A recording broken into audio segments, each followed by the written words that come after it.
Qué alegría el poder estar con vosotros en esta tarde.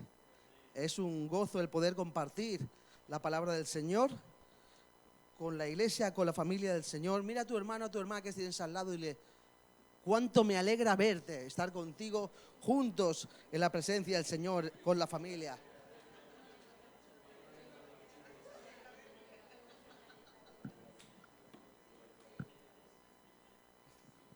Muy bien, decidlo. Mientras yo pongo en marcha el...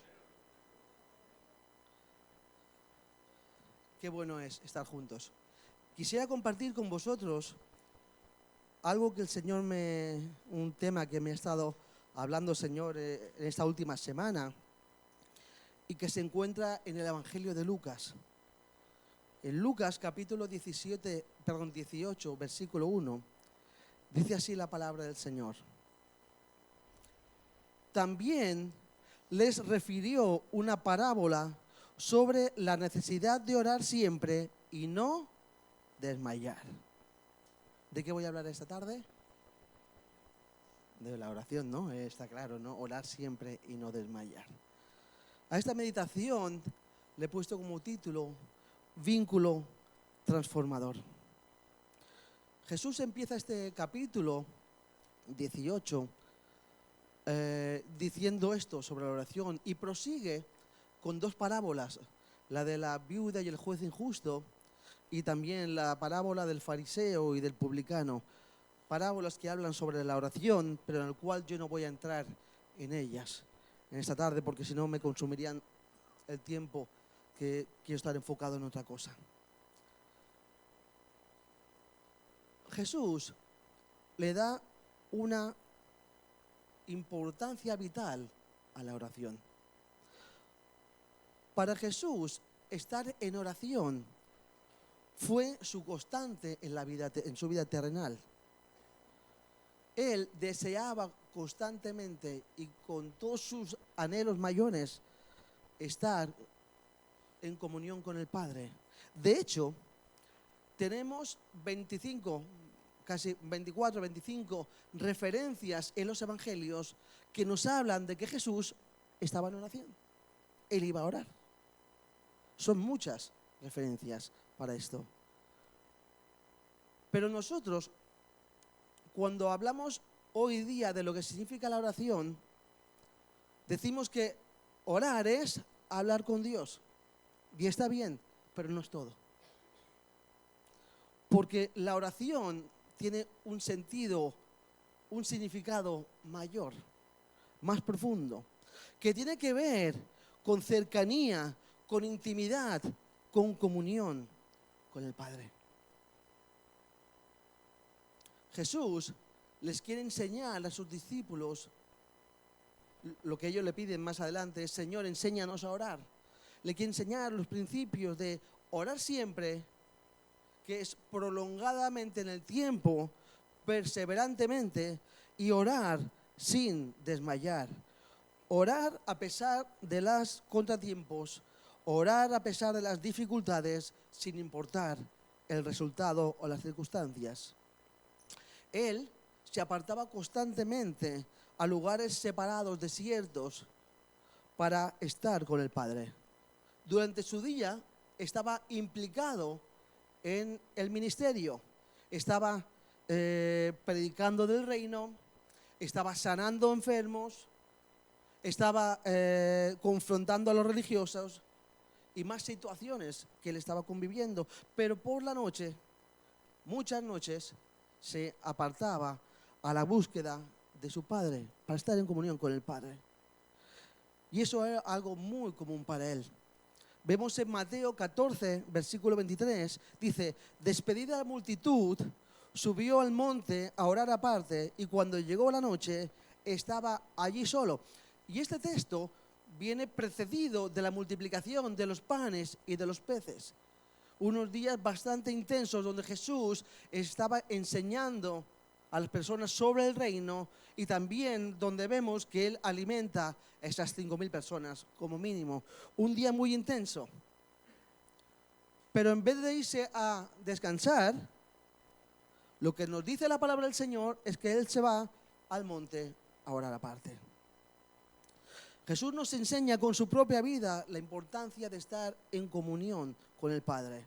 Estaba en comunión constante y no solamente estaba vinculado durante el día, sino que cuando tenía la oportunidad se iba al monte a orar. Si hay un tema del cual se ha hablado muchísimo, y hay muchos exégetas, muchos estudiosos, es sobre el tema de la oración. Un tema vital para la vida del creyente. Hay citas sobre creyentes que han vivido antes que nosotros que hablan de la importancia de la oración para sus vidas. Por ejemplo, Martín Lutero dice: la oración no es para cambiar los planes de Dios, es para confiar y descansar en su soberana voluntad. También este mismo reformador escribe: tengo tantas cosas que hacer que pasaré las primeras 3 horas del día orando. O C.S. Lewis, que dice: para la mayoría de nosotros, la oración de Getsemaní es el único modelo. Mover montañas puede esperar. La realidad es que conocemos la importancia de la oración. Pero ese conocimiento muchas veces no pasa del ámbito cognitivo, de la razón. No lo pasamos a ese vivir diario. Seguimos entendiendo que la oración es como un medio para acercarnos a Dios, para que Él nos bendiga, para que Él nos dé, para pedirle. Y entendemos que la oración se enmarca en ese tipo de oración, cuando lo que Dios anhela profundamente es tener comunión y relación con cada uno de nosotros. Necesitamos entender esto para poder crecer en la vida cristiana. No crecemos espiritualmente hablando por pedir más al Señor. Crecemos más espiritualmente hablando cuanto más relación tenemos con el Señor. Nos olvidamos de esto, que el avance de nuestra vida en Cristo tiene que ver con la obra transformadora del Espíritu Santo en una rendición constante por medio de la oración. Para Jesús la oración fue importante. El hombre, Dios perfecto, necesitaba orar. Y cuando hablo de orar no estoy hablando de pedir. Necesitaba estar en contacto, en comunión con el Padre. Necesitaba tener esa intimidad. Y cuando veo esto me surgen las preguntas que yo me hacía a mí mismo, y ahí lo dejo también por si queréis meditarlas o valorarlas vosotros, y son estas. ¿Por qué nos cuesta tanto orar de esta manera? ¿Por qué no vemos la oración como la oportunidad de conocer más a Dios y dejarnos interpelar por Él? ¿Por qué hemos decidido quedarnos en la superficie de Dios y no adentrarnos en la inmensidad de nuestro Dios? Esto es lo que el Señor me preguntaba a mí. Así que en esta tarde quisiera hacer un recorrido por la vida de Jesús, de la vida de oración de Jesús. 3 imágenes, y vemos cómo Jesús vive esta vida de oración y cómo Él la vive, nos sirve a nosotros como modelo también para crecer en el conocimiento de nuestro Señor Jesucristo. Amén. Así que el primer aspecto que quiero compartir con vosotros es orando cuando todo va bien. Orando cuando todo va bien. Y dice Lucas, capítulo 5, versículos 12 a 16, así. Sucedió que estando él en una de las ciudades, se presentó un hombre lleno de lepra, el cual, viendo a Jesús, se postró con el rostro en tierra y le rogó, diciendo: Señor, si quieres, puedes limpiarme. Entonces, extendiendo él la mano, le tocó, diciendo: quiero, sé limpio. Y al instante la lepra se le fue de él. Y le mandó que no lo dijese a nadie, sino le dijo: muéstrate al sacerdote y ofrece por tu purificación según mandó Moisés, para testimonio a ellos. Pero su fama se extendía más y más, y se reunía mucha gente para oírle y para que les sanase de sus enfermedades. Mas él se apartaba a lugares desiertos y oraba. Estos son los inicios del ministerio de nuestro Señor Jesucristo. Él se está convirtiendo en un rabí famoso, un maestro popular. Sus enseñanzas son innovadoras. Trata a los seres humanos con dignidad, a todos por igual, independientemente del estatus social que pueda cada uno tener. Pero no acaba solamente con las enseñanzas, sino que además se involucra con los enfermos, sanándolos. Es muy importante decir que en este tiempo, en el tiempo que estamos hablando, en los tiempos de Jesús, la sanidad no estaba tan avanzada como la tenemos hoy día. La sanidad era bastante limitada, bastante básica, y solamente podían acceder a ciertos avances aquellos que tenían dinero. Para todos aquellos que no tenían dinero, como este hombre que tenía lepra, que vivía apartado, la única opción que tenía él para volver a ser reinsertado en la sociedad era que alguien lo sanase. Y se encontró con Jesús. Y Jesús lo sanó. Eso significaba que podría volver a retomar la vida que llevaba antes de estar enfermo, si no había estado enfermo antes. Podía volver a la normalidad. Así que esto hace que Jesús tenga muchos seguidores, por las enseñanzas y por los milagros. Tiene muchos seguidores, pero él, frente a todos los seguidores que tiene, frente, como lo que dice el versículo, creo que es 15, que su fama crecía, su fama difundía, dice que él se iba a los montes a orar. No se dejaba deslumbrar por la adulación, no se dejaba deslumbrar por la fama ni por la aprobación de los demás. Él tenía un propósito, y lo que la gente dijese, o como la gente lo quisiese elevar, por cómo en este momento estaba hablando del reino y estaba sanando, no iba a afectar para nada que él trabajase o dejase hacer una cosa u otra. Mis queridos hermanos, nosotros no somos Jesús. Está claro, ¿no? Nosotros no tenemos la fama de Jesús. No hacemos lo que hacía Jesús. Pero estamos expuestos a la necesidad de aprobación de los demás. Todos queremos ser aprobados por alguien, ¿correcto? Nos encanta que hacemos bien las cosas. Y a veces vivimos a expensas de lo que los demás dicen de nosotros.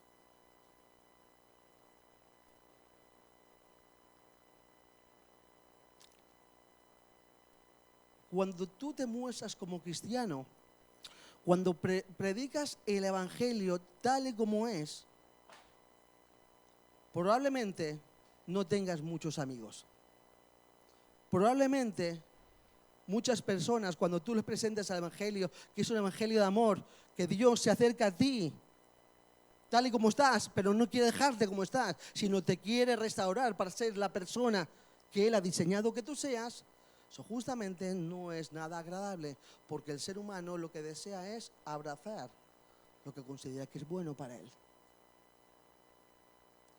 Nosotros podemos caer en la trampa de dulcificar el evangelio. ¿Sabes lo que es dulcificar, no? O hacer descafeinar el evangelio. Decir, va bien todo en el evangelio. Hay evangelios de prosperidad, evangelios de superfe, donde en realidad no se propone el evangelio, sino ciertas doctrinas que en vez de acercar a Dios, lo que hacen es poner condenas en la gente. Pero nosotros estamos llamados a amar y a presentar el genuino evangelio de Jesucristo. El Señor ha venido a salvarte, igual que ha venido a hacerlo con nosotros, Él ha venido a salvar a la humanidad. Y probablemente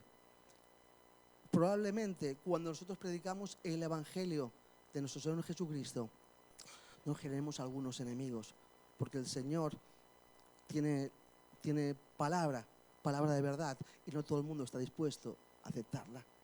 Nosotros necesitamos entender que el Señor nos ha llamado a amar y a predicar su palabra. Amén.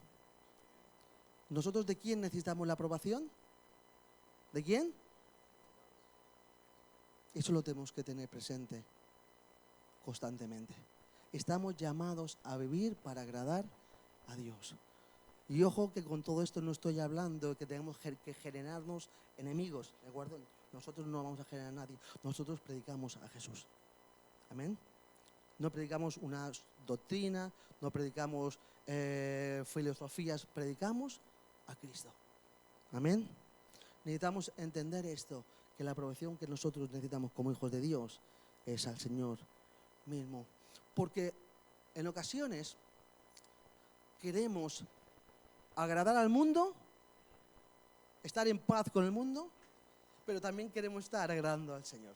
¿Os ha pasado esto? ¿O conocéis a alguien que le haya pasado esto? ¿Sí? Queremos agradar al mundo y queremos agradar a Dios, pero no se puede tener todo. Dios es un Dios celoso, nos ama profundamente y lo ha dado todo para que nosotros vivamos para Él. Necesitamos aprender a manejar la validación de los demás. Nosotros necesitamos ser validados por Dios. ¿Amén? Y también necesitamos aprender a manejar los tiempos de bonanza, cuando no hay problemas. ¿Hay alguien que no tenga ningún problema? Entonces no esto para nadie de vosotros, pero por si algún día no tenéis ningún problema, necesitamos entender que cuando las cosas van bien, nosotros necesitamos estar agarrados de la mano del Señor y no olvidarnos de Él, ninguno de sus beneficios. Porque Él es el que nos lo da, porque Él es el que obra en nuestras vidas y porque Él es el que tiene cuidado de cada una de nuestras circunstancias. Así que necesitamos entender todo esto, que el Señor nos quiere ayudar a crecer por medio de las diferentes circunstancias que vivamos. En segundo lugar, necesitamos aprender a orar en la toma de decisiones. ¿Algún día has tomado alguna decisión alguna vez? Constantemente. De hecho, para venir aquí has tomado la decisión de venir, básicamente. Y si me escuchas, has tomado la decisión de escucharme. Constantemente. Dice así la palabra del Señor en Lucas 6, versículos 12 y 13. En aquellos días, Él se fue al monte a orar y pasó la noche orando. Y cuando era de día, llamó a sus discípulos y escogió a 12 de ellos, a los cuales también llamó apóstoles. A Simón, a quien también llamó Pedro, a Andrés, su hermano, Jacobo y Juan, Felipe y Bartolomé, Mateo, Tomás, Jacobo, hijo de Alfeo, Simón, llamado Celote, Judas, hermano de Jacobo, y Judas Iscariote, que llegó a ser el traidor.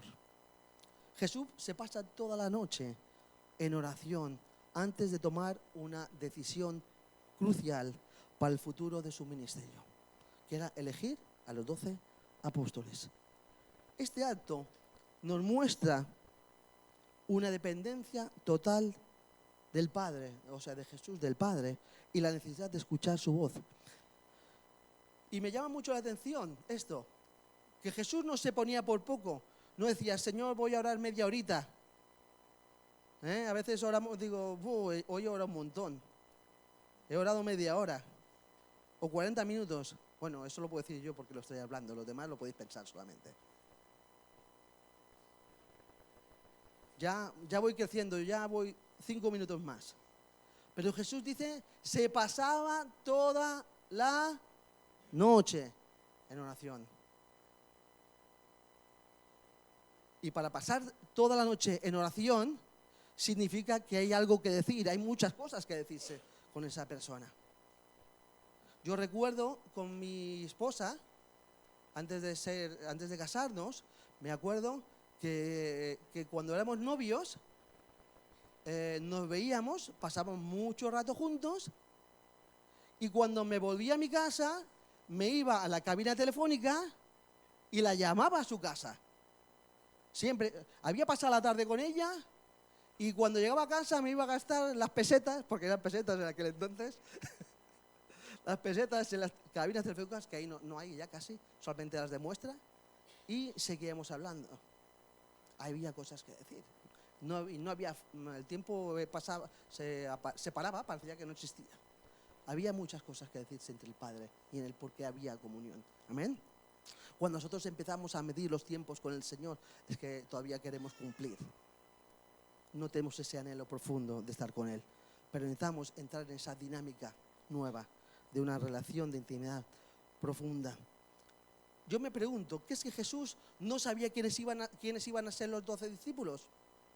Pues claro que sabía quiénes iban a ser los 12 discípulos. Lo que pasa es que Jesús quería estar con el Padre.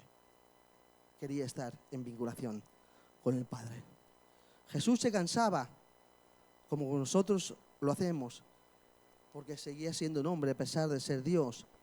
Pero sus prioridades estaban enfocadas en el reino de los cielos, estaban enfocadas en el Padre. Jesús confiaba totalmente en su Padre. Oraba y se lo ponía todo en las manos del Señor. ¿Qué diferencia hay entre Jesús y nosotros? Cuando oramos, a veces es el último recurso que hacemos, la oración. Hacemos todo lo posible que podemos hacer y entonces cuando ya no podemos conseguir nada más, que ya nos hemos pegado con la cara contra la pared, entonces oramos. Cuando oramos, lo que estamos diciendo es que, Señor, confío en lo que tú tienes para mí. Confío en lo que tú vas a hacer. Yo ya he acabado de trabajar. Necesito aprender a descansar en ti. Y eso es muy difícil, porque somos seres que pensamos que somos los que podemos llevar a cabo todas las cosas. Y si nosotros dejamos de trabajar, nadie trabaja. Pero mi querido hermano y hermana, cuando yo dejo trabajar, el Señor sigue trabajando. Amén. Y necesitamos entrar en esa dimensión de querer buscar, de querer estar cerca del Señor, buscar su voluntad.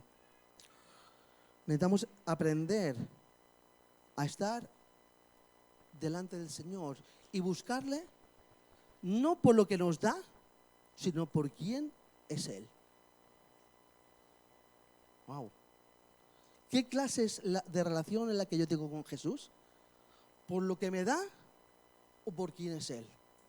Y eso nos va a demostrar el tipo de importancia o de madurez en lo cual nosotros vamos alcanzando en el Señor. Todos necesitamos cosas del Señor y les pedimos, pero estamos llamados a tener una relación mucho más profunda, que es estar con Jesús por estar con Él. Amén. Porque cuando estamos con Jesús, somos transformados. Nosotros estamos constantemente en la disyuntiva de hacer o de confiar en el Señor.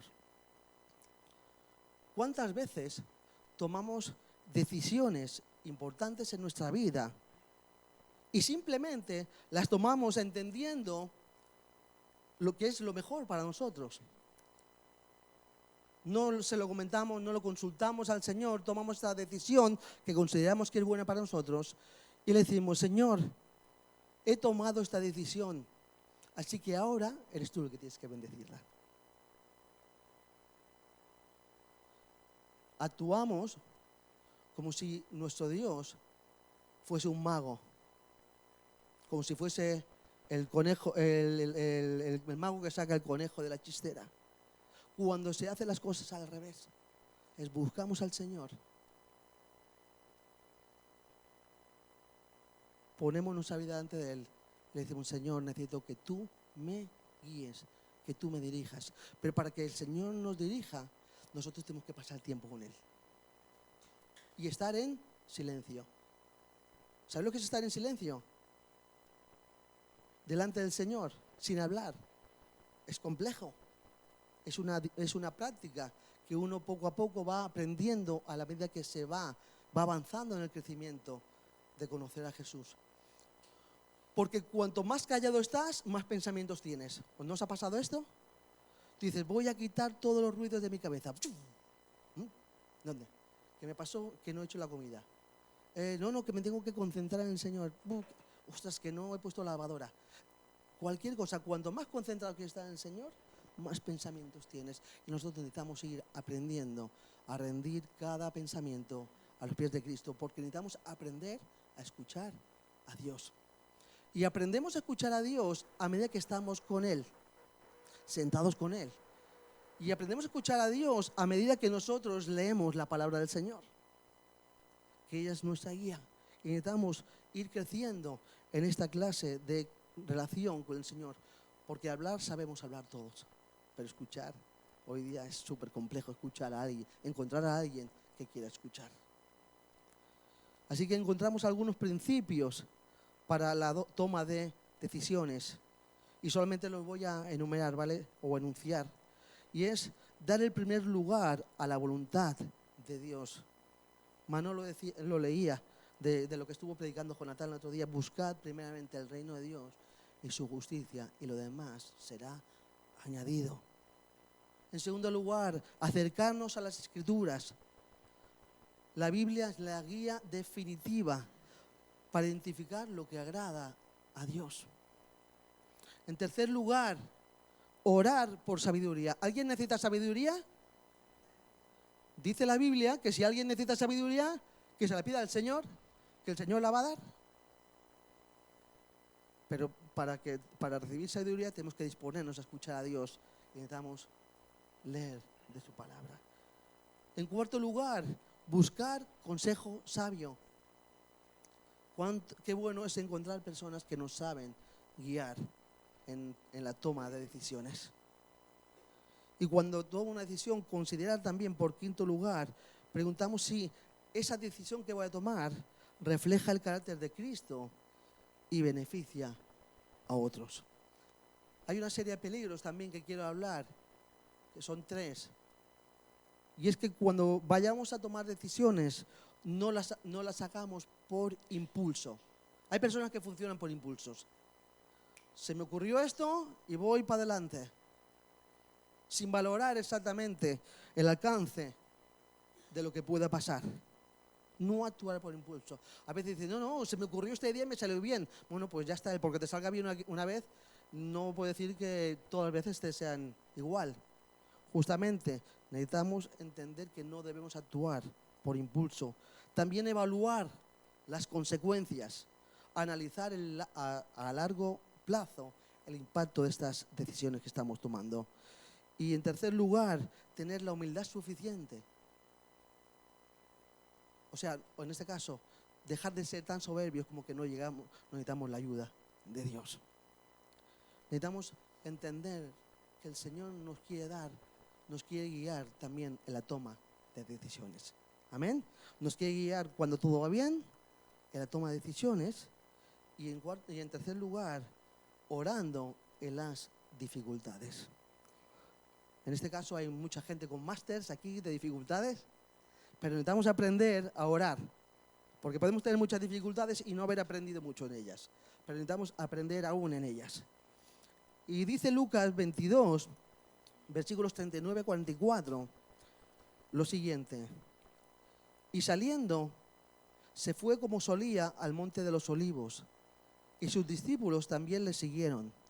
Cuando llegó a aquel lugar les dijo: orad, que no entréis en tentación. Y él se apartó de ellos a distancia de un tiro de piedra, y puesto de rodillas, oró, diciendo: Padre, si quieres, pasa de mí esta copa, pero no se haga mi voluntad, sino la tuya. Y se le apareció un ángel del cielo para fortalecerle. Y estando en agonía, oraba más intensamente, y era su sudor como grandes gotas de sangre que caían hasta tierra. Cuando se levantó de la oración y vino a sus discípulos, los halló durmiendo a causa de la tristeza. Y les dijo: ¿por qué dormís? Levantaos y orad para que no entréis en tentación. Mientras él aún hablaba, se presentó una turba, y el que se llamaba Judas, uno de los 12. Jesús está enfrentando la última etapa, ya el último día de su ministerio terrenal. Y está yendo al Monte de los Olivos. El Monte de los Olivos se ve que era un lugar favorito de Jesús cuando estaba en Jerusalén, porque en muchas ocasiones vemos como Jesús iba al Monte de los Olivos con los discípulos y que lo solía frecuentar. Y encontramos que ya está acabando su ministerio. Debía enfrentar la cruz. Él ya había dicho que iba a entregar su vida por la gente, por las personas. Pero lo que más le dolía a Jesús no era enfrentar la muerte o enfrentar la cruz. Lo que más le dolía al Señor tenía que ver con experimentar la copa del Padre. Esta copa no representaba ni más ni menos que la justicia santa de Dios y la ira santa del Padre por causa de nuestros pecados, por causa de todos los pecados de la humanidad.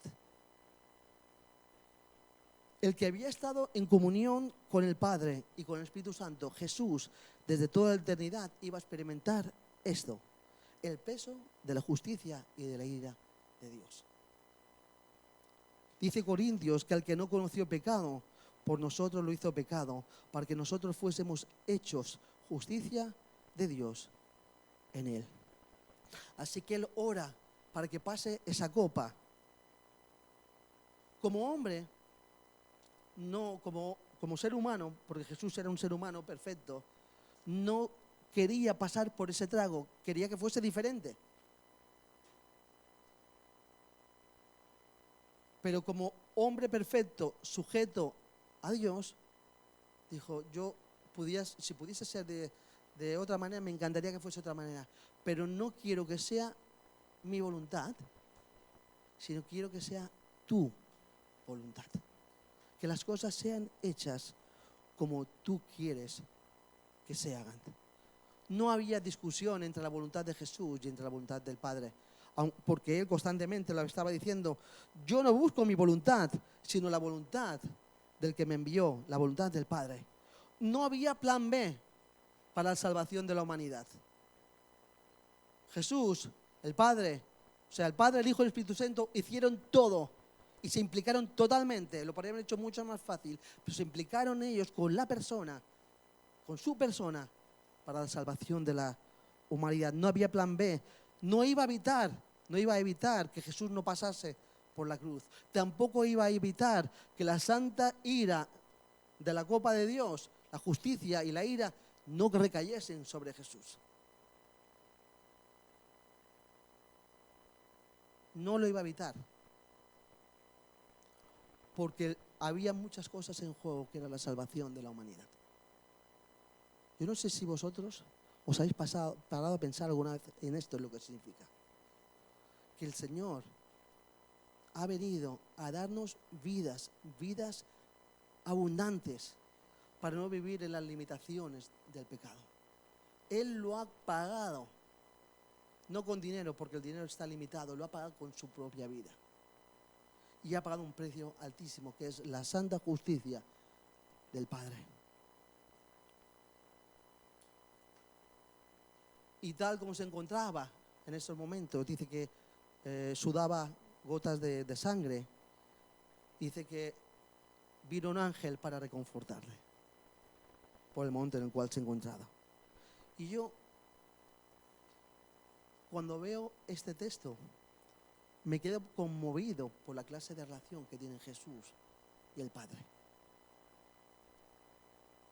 Nosotros leemos desde la Biblia, en la Biblia el cómo está viviendo Jesús estos últimos momentos. Pero no vemos, porque no está narrado, el cómo estaría el Padre con esto, con su Hijo. No lo vemos.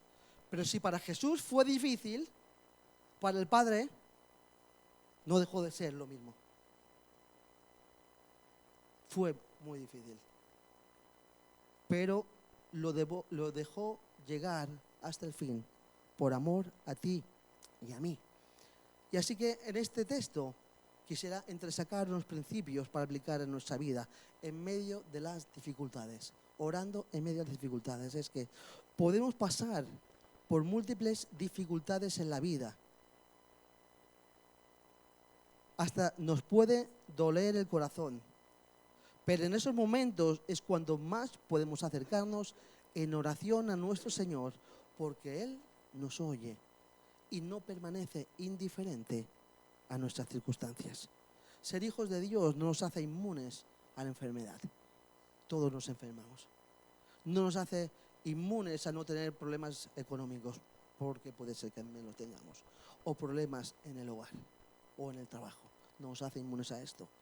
Pero ser hijos de Dios nos debe llevar a la conclusión de que aún en medio de todo lo que estoy viviendo, el Señor está cerca nuestra. Porque Él vivió lo mismo que nosotros vivimos. Dice que no tenemos un sumo sacerdote que no pueda compadecerse de nuestras debilidades, sino uno que fue tentado en todo, según nuestra semejanza, pero sin pecado. El segundo principio de oración a la prueba es que en medio de la prueba y el dolor puede ser que el Señor no nos dé la salida que nosotros esperamos y como esperamos. Pero el Señor nos va a enviar el sustento para ser fortalecidos en medio de la prueba. Y ese sustento es la obra transformadora del Espíritu Santo en cada uno de nosotros. Amén. Ese Espíritu Santo es el que está en nosotros, que nos va a poder sobrellevar las cargas. A veces has pasado por circunstancias y dices, no creo que pueda sobrellevar esto. ¿A alguien le ha dado una vez un ataque de ansiedad diciendo, qué fuerte es lo que estoy viviendo, que no puedo controlarme? Pues el Señor en esto aún nos va a dar la salida, nos va a dar la fortaleza, porque su Espíritu Santo mora en nosotros. Amén. Y también porque el Señor ha puesto hermanos y hermanas cerca nuestra para que nos puedan fortalecer. ¿Te ha fortalecido alguien alguna vez? ¿Algún hermano, alguna hermana? Eso es lo más hermoso de la iglesia, es que nos fortalecemos los unos a los otros. O incluso nosotros hemos podido fortalecer a otros. Y lo que el Señor quiere que en medio de la prueba confiemos en que Él seguirá enviándonos el sustento para poder avanzar en ella. En tercer lugar, la final de la prueba es acercarnos más al corazón del Señor.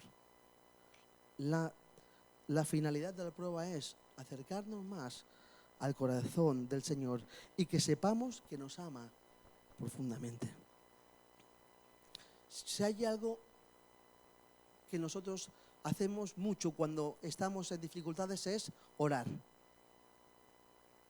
Cuanto más dificultades, más oramos.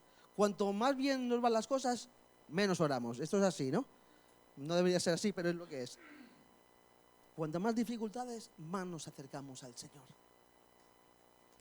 Y necesitamos acercarnos al Señor constantemente, porque es en Él donde nosotros tenemos todos los recursos para vivir una vida plena en Cristo, a pesar de lo que vivamos, a pesar de que estemos rotos. ¿Alguna vez te has roto?